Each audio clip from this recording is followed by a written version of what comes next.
Alrighty, well then, hello everybody. My name is Juan Orozco, and I am a DevOps manager at Bosch Connected Industry. And today I would like to share with you how my team accomplishes precision updates for continuous manufacturing operations. So first, a little bit of context. Bosch is a leading manufacturer of automotive components, electronics, power tools, appliances, and much more. And we have more than 250 plants worldwide. Now, to support these operations, we have built our own manufacturing execution system, or MES. If you're not familiar with this is the software that is in charge of basically driving all the manufacturing and logistics processes at a plant. In our case, this software integrates over 30 different software modules. Some examples are shop floor management, line control, part traceability, and intralogistics. Now, our SaaS version of this MES software is running on Kubernetes clusters, which are hosted by a public cloud provider.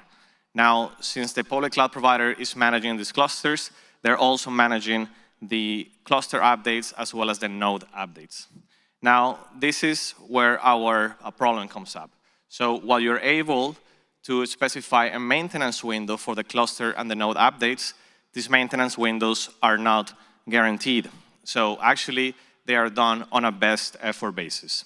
So what this means is that if you want the update to happen in the middle of the night, when it will lead to less disruptions for the customers, it could be that it happens the next day when the software is being utilized the most.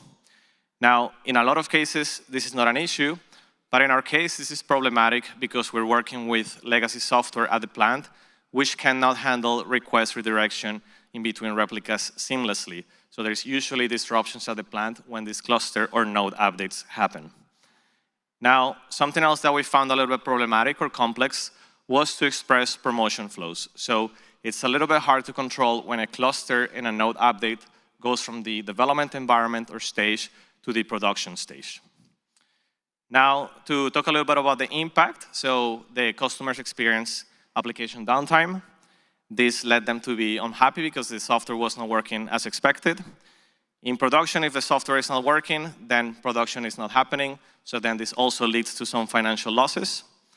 And of course, if the ops team is not expecting an incident and this happens, then you also have a stressed ops team. So what is the solution? So we say the solution is simple yet effective. Simple because we're using simple mechanisms that most of you are familiar with: cron jobs, pipelines, promotion flows, and pull requests.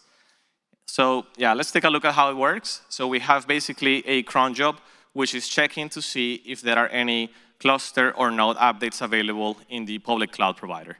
Now, if there is an update that is available, then the cron job will trigger a pipeline, which will now deploy these versions to our integration environment.